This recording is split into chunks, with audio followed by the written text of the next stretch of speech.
দাঁড়িয়ে আছেন তারাই হচ্ছে জনতা জনার্দন, যারা চেয়ার দিতেও পারে আবার চেয়ার নিতেও পারে। আমি সবাইকে আমার আন্তরিক শ্রদ্ধা জ্ঞাপন করছি। আমিও এবার এমপি ক্যান্ডিডেট। এখন চা দিয়ে ঝামেলা পাকাচ্ছ কেন? এখন আমার কথা খাবে না তোমার চা খাবে?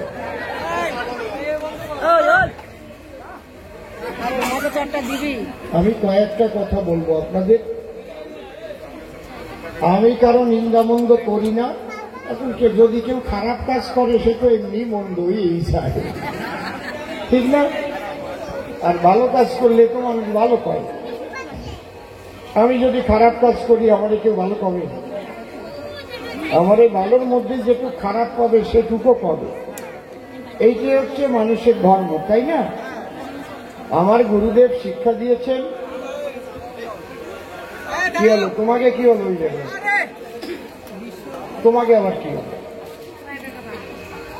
আমার গুরুদেব শিক্ষা দিয়েছেন, নিন্দুকেরে বন্ধু বলে প্রণাম করো পায়।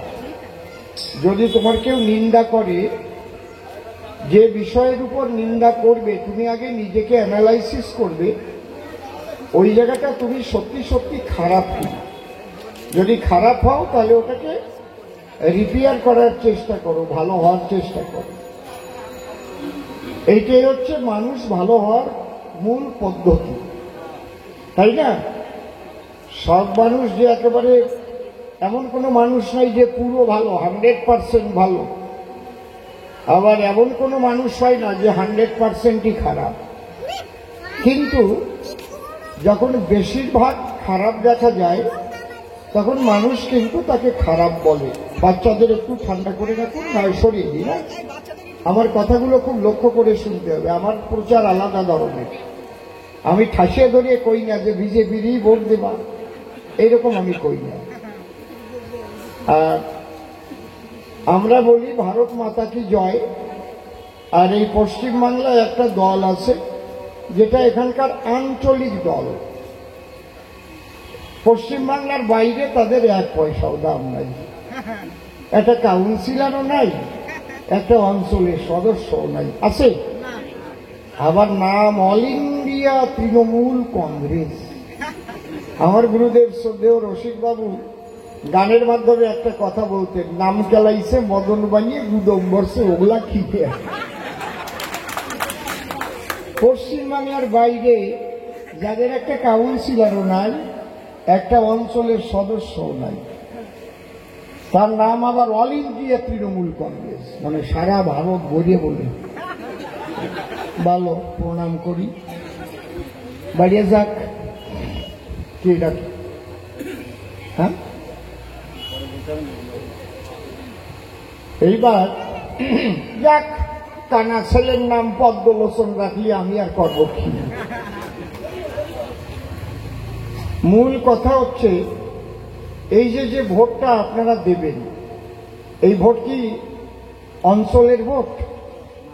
অঞ্চল প্রধান বানাবেন না তো? এই ভোটে তো কোনো ওই পঞ্চায়েত সমিতির সদস্য জিতবে না তো, জেলা পরিষদ জিতবে না তো, পশ্চিমবাংলায় কোনো মুখ্যমন্ত্রী তৈরি হবে না তো। তাহলে এই ভোটে কি তৈরি হবে? প্রধানমন্ত্রী তৈরি হবে। প্রধানমন্ত্রীকেও এমপিতে দাঁড়াতে হয়েছে। এইটা হচ্ছে জনপ্রতিনিধির একদম শেষ সম্মান। এরপরে আর কিন্তু ভোটে দাঁড়াবার কোনো জায়গা নাই, এমপি পর্যন্ত শেষ, তাই তো? এই এমপি যারা হবে এদের মধ্যে থেকেই প্রধানমন্ত্রী হবে। বুঝেছেন কি কইছি? তাহলে এই প্রধানমন্ত্রী হতে গেলে তার সারা ভারতে কয়টা আসনে লড়াই করতে হবে? কম করে আমাদের মোট সিট কত? তার অর্ধেকের একটার বেশি তো, 272, তাই তো? তাহলে আর আমাদের এই পশ্চিমবাংলার যে দলটা, ওই যে কানা ছেলের নাম পদ্মলোচন, ওনাদের কয় জায়গায় ভোটে দাঁড়ায়? ওনারা 42 জায়গা, এই জায়গা হচ্ছে 42 জায়গা, তাই তো? তার মধ্যে জিতেছিল কয়টা আগের বার? না, 22টাই ওনরা পাই নাই। আমরা 18টা পাইছিলাম, আর ওনরা খুব সম্ভব 21টা, আর একটা কংগ্রেস, তাই না? কংগ্রেস একটা পাই নাই, অধীর চৌধুরী পাই নাই, কংগ্রেস দুটো, একটা। আচ্ছা, তাহলে 42টার মধ্যে ওনরা সব কয়টা জিততে পারে না। ধরে নিলাম ওনরা সব কয়টাই জিতে গেল, মনে করেন, ওনরা কি প্রধানমন্ত্রী হতে পারবে? পারবে কি? এত লাফালাফি করে ওনাকে লাভটা কি? তাহলে সারা পৃথিবী জানে যে প্রধানমন্ত্রী কে হবে না। কে হবে? জোরে বলো, কে হবে? কে হবে এইবার? এইবার এইবার তাহলে সবাই জেনে গেছে যে আমার মোদিজি, বিশ্বপ্রিয় মোদিজি আবার প্রধানমন্ত্রী হচ্ছে। সেদিন একসঙ্গে ছিলাম বর্ধমানে। মোদিজি বললেন, ইতিহাস আমার যা গড়ার সে আমি গড়েছি, আমি আর ভোটে না দাঁড়ালেই বা কি ছিল, কিন্তু আমি শেষ জীবন পর্যন্ত মানুষের সেবাব্রত নিয়েই থাকতে চাই। তার একটা কলঙ্ক দেখাও তো, তার একটা কলঙ্ক দেখাও, আর এমনও দেখাও যে তার মন্ত্রিসভার কেউ চুরি করেছে, ঘুষ খেয়েছে, কিন্তু তিনি তাকে সাপোর্ট করেছেন। দেখাও, পারবা না। তাহলে আজকে আমি একটা কথা বলবো, এখানে যারা আপনারা বসবাস করেন তার অধিকাংশ ওপার বাংলা থেকে আসা মানুষ, তাই তো নাকি? 99.9%। তাহলে আপনাদের বোঝা উচিত। আমি এখানে এসে যা শুনলাম খুবই ব্যথিত হলাম। নিজেদের লোক নিজেদের লোকের মাথায় চাকু মেরেছে। তারাও বাংলাদেশ থেকে আসছে, এরাও সেই বাংলাদেশ থেকে এসে এখানে একটু একটু জমি কিনে নিয়ে বসবাস করছে, তাই তো নাকি? কেন মারামারি করছো তোমরা? কেন, কিসের জন্য মারামারি করছো? যাদের জন্য মারামারি করছো তারা তো কাচের ঘরে, তারা তো এসি ঘরে বাস করে। তাই তুমি তোমার ভাইকে মারছো কেন? কিসের জন্য? যার যাকে ভালো লাগবে সে তাকে ভোট দেবে, গলাগলি করে যাবা, যার যাকে ভালো লাগবে সে ভোট দিয়ে চলে আসবা, নাকি? মারামারি করবা কেন? রাত্রিবেলা গিয়ে ঘর ভাঙাভাঙি করবা কেন? এইগুলো যদি কেউ শিখাইয়ে দেয় তোমাদের, সেই জায়গায় মারো। আমাদের ভাইকে ভাইকে মারামারি শিখাচ্ছ কেন? আমার প্রথম কথা হচ্ছে এইটা, এই বোকামি কিন্তু আপনারা কেউ করবেন না। আপনাদের দুটো চরণ ধরে বলছি, যদি উপরের থেকে অর্ডারও দেয় যারা তৃণমূল করে, আপনারা কেউ মারামারির মধ্যে জড়াবেন না। এইবার আপনারা ভোট কাকে দেবেন? আমি যে দলটার হয়ে এসেছি সেই দলটার নাম কি? ভারতীয় জনতা পার্টি। আর যারা তৃণমূলকে ভোট দেন সেই দলের নাম তৃণমূল কংগ্রেস। আচ্ছা, আপনারা বলতে পারেন এত বড় করোনা গেল, আমাদের মুখ বন্ধ ছিল, দোকানপাট বন্ধ ছিল, কাজকর্ম বন্ধ ছিল, এই সময় আমাদের ভারতে কি কেউ না খেয়ে মারা গেছে? গেছে? তাহলে এই খাবারটা কে দিয়েছে এবং 29 সাল পর্যন্ত দেবে ফ্রিতে, সেই মানুষটার নাম কি? হায় রে আমার কপাল। ভাবে দেখেন, কিন্তু দুঃখের বিষয়, খাবার নরেন্দ্র মোদী কেন্দ্রীয় সরকার দেয়, কিন্তু খাবারের প্যাকেটের গায়ে আবার মমতা ব্যানার্জির ছবি দিয়ে দেয়। কি ব্যাপারে? লজ্জাও করে। আমরা বলি ভারত মাতা কি জয়, আর ওরা বলবে জয় বাংলা। কত বড় হ্যাংলা! আরে জয় বাংলা তো বঙ্গবন্ধু শেখ মুজিবুর রহমান বলেছিল, জানেন না আপনারা? বুড়ো যে কয়জন আছেন, হ্যাঁ, জয় বাংলা। তুমি পরেরটা নিবা কেন? আর ভারত মাতা কি জয় বললে তো আলাদা পশ্চিম বাংলার জয় দেওয়া লাগে না। তাহলে তো যোগীজি বলতো জয় উত্তরপ্রদেশ, কেমন বলদের মতো শোনা যায় না? হ্যাঁ, আমি কই না যে মমতা ব্যানার্জি বলতি, আমি তা কব কেন, কিন্তু উনি জয় বাংলা কয়, কেন কয় আমি জানি না। আর যারা ওনার পিছনে কয় তারাও জানে না কেন কয়। বুঝতে পারছেন কি বলছি? কতি হয় তাই কয়। মাঝেরটা পাশাপাড়ি আসতেছে, আমিও পাশাপাড়ি আসবো, এরকম একটা ব্যাপার আর কি। পেন্টুল ছিঁড়িয়ে খানিক নিয়ে মাঝেরটা আসতেছে, আমারও আটতে হবে। বুঝিয়ে কও যে লাফাও তো, কিন্তু কি নিয়ে লাফাও? তাহলে আমরা যে দলটা করি সেই দলের কাণ্ডারি এমন একজন মানুষ যে করোনাকালীন অবস্থায় আমাদের মুখের অন্ন দিয়ে বাঁচিয়েছে, এখনো বাঁচাচ্ছে, সেই দলটা আমরা করি।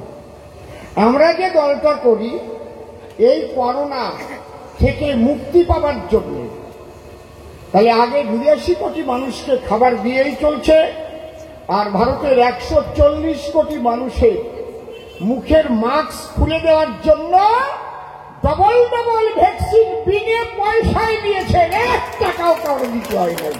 দিতে হয়েছে কি কথা কও?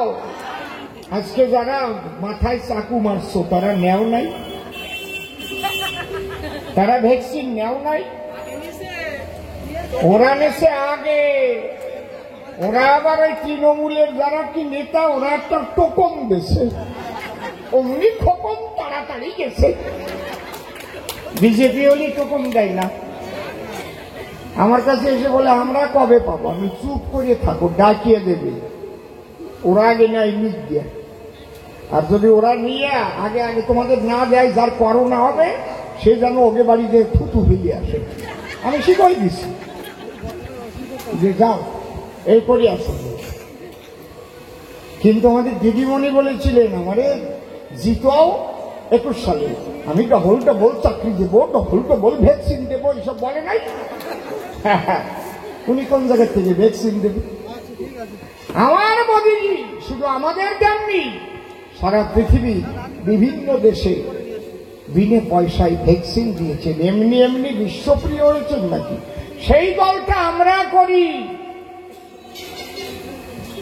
পাকিস্তান যখন আমাদের সেনাদের মেরে ফেলেছিল, তাই তো, সেই দলটা আমরা করি। এই পুলওয়ামা, ভারতবর্ষের প্রধানমন্ত্রী অর্ডার দিয়ে পাকিস্তানের ভিতরে গিয়ে সার্জিক্যাল স্ট্রাইক করে ওদের সমস্ত উগ্রপন্থী ঘাঁটি ধ্বংস করার ক্ষমতা রাখে যে মোদিজি, সেই দল আমরা করি।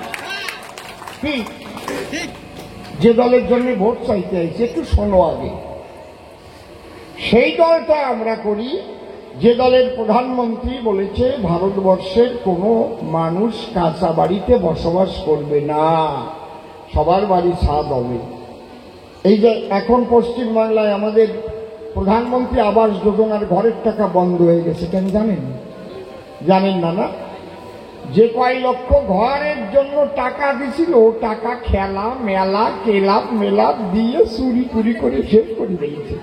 অর্ধেক অর্ধেক অর্ধেক হয়ে আর হয় নাই, এবার আবার টাকা চাইছে। ইউটিলাইজেশন সার্টিফিকেট দাও, তোমার যে টাকা দিলাম সেই টাকায় যে ঘরগুলো হবে সেই ঘরগুলো কমপ্লিট করে ছবি করে আপনি ছাড়ো। দেবে কি করিয়ে? টাকা তো খাইছে চুরি করিয়ে। এখন আর দ্বিতীয় পাবে না, কেন্দ্র টাকাও দেয় না। 100 দিনের কাজের টাকা কেন বন্ধ করেছে? কারণ হচ্ছে 3 বছর পর পর বাংলা প্রথম স্থান অধিকার করে 100 দিনের কাজে। এইবার কেন্দ্রীয় মন্ত্রিসভা বসে দেখলো সারা ভারতের জন্য এই 100 দিনের কাজে মনে হচ্ছে, কারণ যেখানে যেখানে যে জনসংখ্যা আর সেখানে যে গরিব মানুষ হওয়ার কথা, তার চাইতে পশ্চিমবাংলায় অনেক বেশি জব কার্ড। তাহলে কি দালানালা বাড়িওয়ালাকেও জব কার্ড আছে? তাহলে এগুলো ধরতে হবে। কি কায়দা! মোদিজি বলল প্রত্যেক জব কার্ডের সঙ্গে আধার কার্ডের লিঙ্ক করতে হবে, তাহলে কোনটা আসল কোনটা নকল বেরোয় যাবে। যেই আধার কার্ড লিঙ্ক করতে বললো দিদি মনে খেপে উঠলো, কেন আমার গরিব মানুষ আধার কার্ড লিঙ্ক করবে কেন? ওই যে উনি যেমন বলে হাইকোর্টে রায় আমরা মানছি না, এটা মুখ্যমন্ত্রী বলতে পারে হাইকোর্টের রায় মানছি না, কিন্তু আমার মোদিজিকে ঠেকায় রাখতে পারলো না। যখনই আধার কার্ডের সঙ্গে জব কার্ড লিঙ্ক করে দিল, 1,32,00,000 ভুয়ো কার্ড বেরিয়ে গেল। ওই কার্ডের টাকা আনছে কেন্দ্রের থেকে। কথা বোঝা গেল কি? এইবার বলেছে এই 10 বছর যে 1,32,00,000 কার্ড, ভুয়ো কার্ডের টাকা তোমরা হিসেব করে নিলে, তোমরা প্রথম স্থান লাভ করলে, সেই টাকাগুলো কোথায়? সেই টাকার হিসেব দাও, টাকা নাও। আর দিদি মনে বলছো তুই কে রে, তোকে হিসেব দিব কেন রে, তুই কে রে? এ মানসিক হয় প্রধানমন্ত্রীকে হিসেব চাইলে কেউ কয়? কি করেন আপনারা, কি করেন? আর যদি টাকা না দেয় সুপ্রিম কোর্টে যাও, যদি তোমার রাইট থাকে। আমাদের টাকা দিচ্ছে না নাকি? মোদিজির বাপের সাধ্য আছে নাকি কোন রাজ্যের টাকা আটকায় রাখবে? অন্য অন্য খাতের টাকা তো সব আসছে, হাজার হাজার কোটি টাকা আসছে। তাহলে ওই দুটো খাতের টাকা কেন দিচ্ছে না? তোমরা হিসেব দেও নাই, চুরি করে খাইছে। বোঝা যাচ্ছে কি? আমরা সেই দলটা করি যে দলের প্রধানমন্ত্রী বলেন আমি খাবো না, কাউকে খেতে দেব না। যে দলের প্রধানমন্ত্রী এত বড় সাহস নিয়ে কাশ্মীরে আগে ভারতের পতাকা উঠত না, কাশ্মীরে ভারতের সংবিধান চলত না, কাশ্মীরে সেনাদের পাথর মারত, দেখেছেন না আপনারা? কোন ধারার বলে? 370 ধারা করে রেখেছিল কংগ্রেস। আমরা যদি 50 টাকাও চাল খাই, ওরা 2 টাকা করেই পাবে। কাশ্মীরে কেউ কি 100 টাকা জমি কিনতে পারবে না। 370 ধারা সংবিধানে, যা কেউ পারে নাই। বাপের বেটা মোদি সেই 370 ধারা বাতিল করেছে। এত বড় সাহসী প্রধানমন্ত্রী ভারতবর্ষের কেউ হয়েছে নাকি? সেই দলটা করি, বুক ভরে ওঠে, আমরা সেই মোদিজির সৈনিক। আর তোমরা কোন দল করো? যে দলের শৃঙ্খলা কমিটির চেয়ারম্যান পার্থ চট্টোপাধ্যায়, সে আবার অর্পিতার চেয়ারম্যান। সে শিক্ষামন্ত্রী হইয়ে ঘুষ খেয়ে টাকা কোটি কোটি কোটি কোটি কোটি কোটি কোটি কোটি, দেখেন নাই টিভিতে? টাকা নিয়ে এখন জেলখানায়।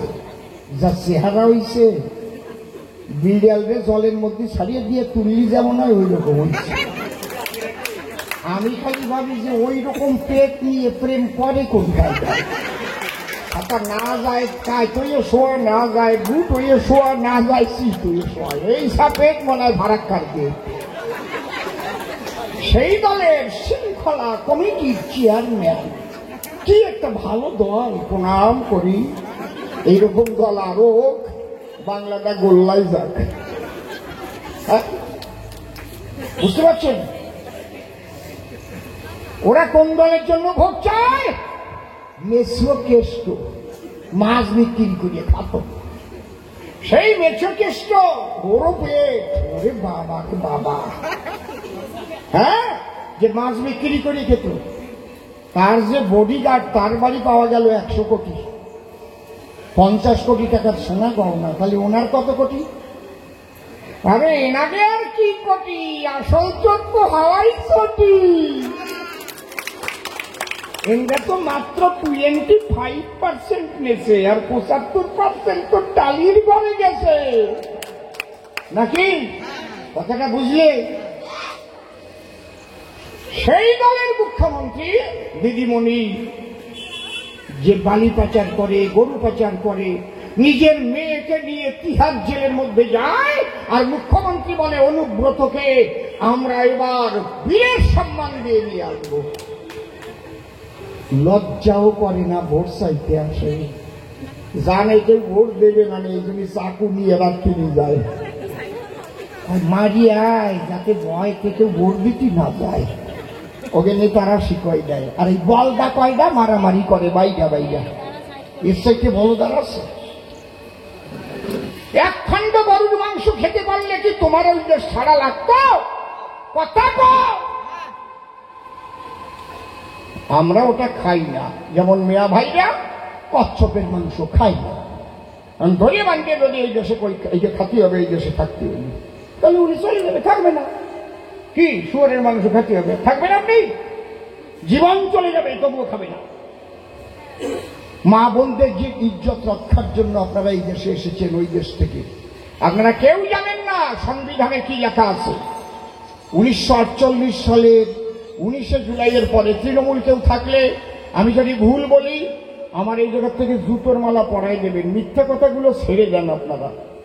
1948 সালের 19শে জুলাইয়ের পরে যারা পালিয়ে পালিয়ে ভারতে এসেছে দালাল ধরিয়ে, বুঝেছেন তো, আর যারা পাসপোর্ট করে এসে যায় নাই, সরকারকে জানায় নাই, তাদের কোনোদিন ভারতের নাগরিকত্ব তারা পাবে না, লেখা রয়েছে সংবিধানে।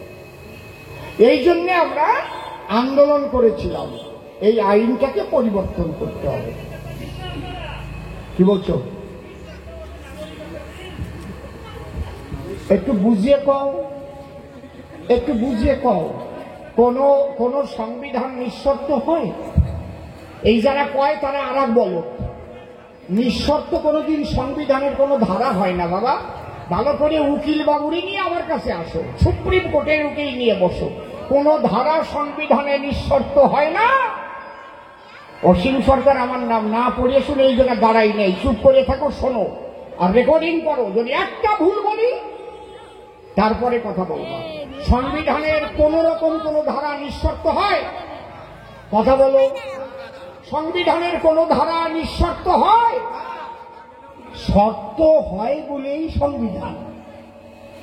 তাহলে আগে কি শর্ত ছিল? 1948 সালের 19শে জুলাইয়ের পরে যদি কেউ পালিয়ে আসে অথবা পাসপোর্ট করে এসে না গিয়ে থাকে, সরকারকে না জানাইয়ে, তারা কোনোদিন নাগরিকত্বের জন্য আবেদনই করতে পারবে না। এর বিরুদ্ধে আমরা লড়াই করলাম। আমি অসীম সরকার 3 বার যন্তর মন্তর করেছি। শেষ যন্তর মন্তর হয়েছে আমার 2019 সালের ডিসেম্বরের 2 তারিখ। নিজের গাঠির টাকা খরচা করে করে প্লেনে নিয়ে গেছি লোকজন, এবং সেখানে দাঁড়িয়ে এমন বক্তব্য দিয়েছি, যদি এই আইন পরিবর্তন করে উপার থেকে উদ্বাস্তুরা যারা এসেছে তাদের নাগরিকত্ব সুরক্ষার ব্যবস্থা করা না হয়, তাই বাংলায় একটাও বিজেপির নেতাকে বেরোতে দেব না। আমি নিজে সব পায়গারে ঘুম করবো, এইরকম বলতেছি। ওই জায়গা এই খবর চলে গেল, তখন লোকসভা চলতেছিল। মোদীজির কাছে বেঙ্গল সে কোন মহারাজ জি আয়া এইসা এইসা বাদ বলতে হয়। 9 জন এমপি পাঠাই দিল আমার মঞ্চে, নিখিল ভারত বাঙালি উদ্বাস্তু সমন্বয় সমিতির মঞ্চে। ওই অর্জুন সিং, খগেন মুর্মু, জগন্নাথ সরকার, মনোজ তেওয়ারি, তারপরে যে লম্বা মতো ওই দিকের কি যেন নাম, আগে সৌমিত্র খা, স্বামী স্ত্রী এবার ভোটে দাঁড়াইছে না। সৌমিত্র খা গিয়ে আমার মুখ বন্ধ করে বলল, দাদা এইভাবে বলবেন না, মোদীজি বার্তা পাঠিয়েছেন। কি? আজকে তো 2 তারিখ, 7 দিনের মধ্যে সিএ পাশ করবে আর এই উদ্বাস্তুদের নাগরিকত্ব সুরক্ষা দেওয়া হবে। আমি সেই দিন দিল্লির দরবারে দাঁড়িয়ে বলেছিলাম, যদি মোদীজি এই কাজ করে, এই অসীম সরকার আজকে এখানে দাঁড়িয়ে বলে যাচ্ছে, আমার জীবনের শেষ রক্তবিন্দু আমি ভারতীয় জনতা পার্টির জন্য উৎসর্গ করে দিলাম। এমনি এমনি টিকিট দেয় নাই, আমি কোন দলের পতাকা ধরে কোন দলে জয়েন্ট করি নাই। কেউ বলতে পারবেন না অসীম সরকার আজকে অমুক দলে জয়েন্ট করলো, শুনেছেন? আছে। আমি শুধু আপনাদের জন্য গেছি। যেদিন এই সংবিধান পড়েছিলাম সেদিন মাথায় পোকা ঢুকেছিল।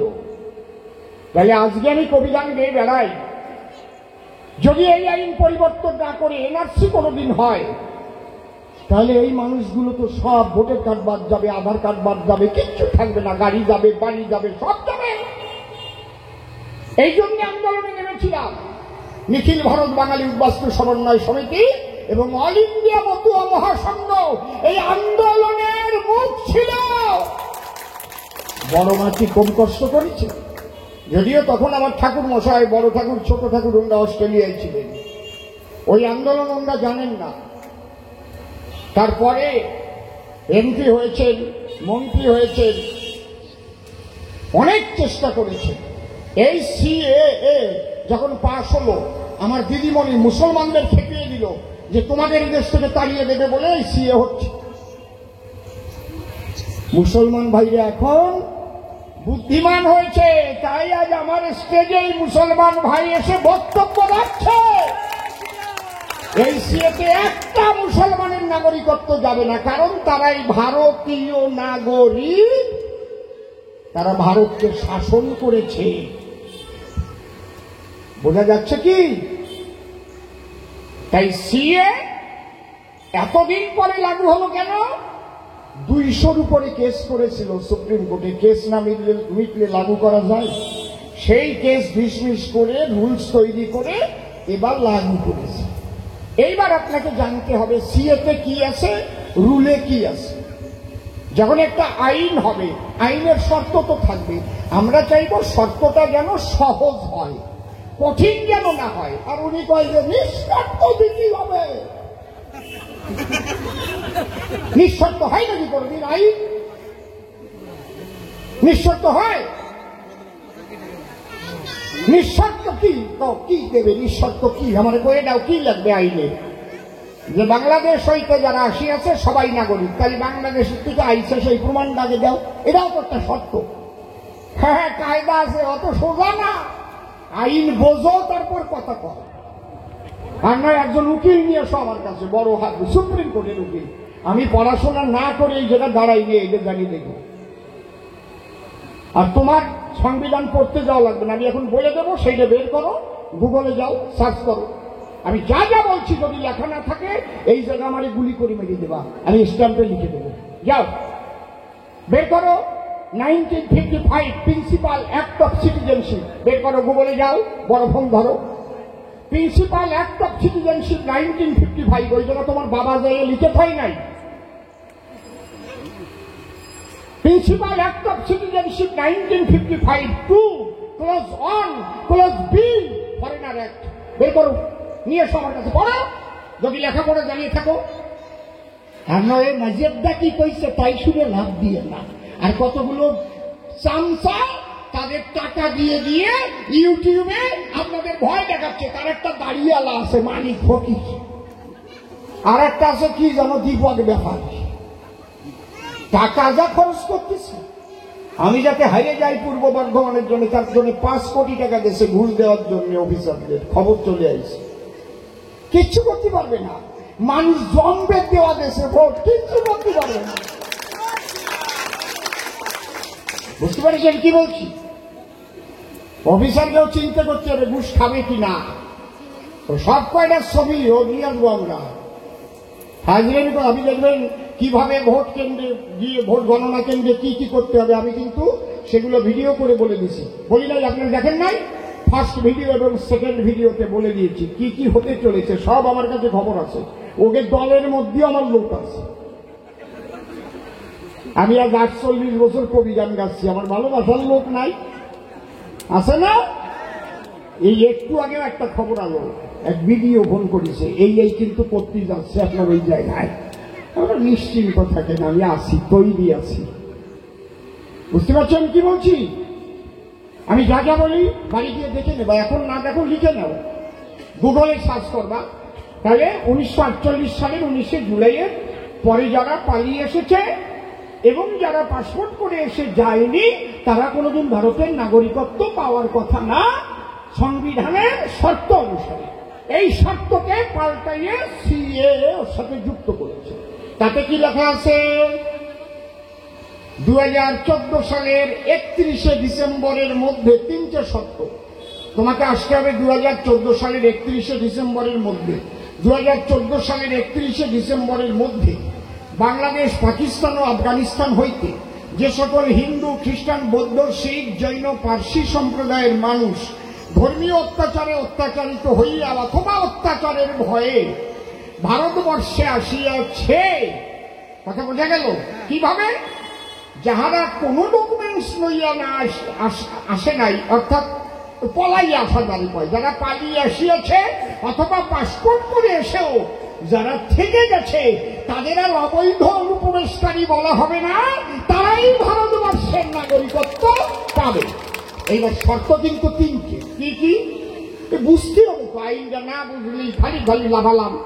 তোমার বাংলাদেশ থেকে, আফগানিস্তান থেকে অথবা পাকিস্তান থেকে আসতে হবে প্রথম শর্ত।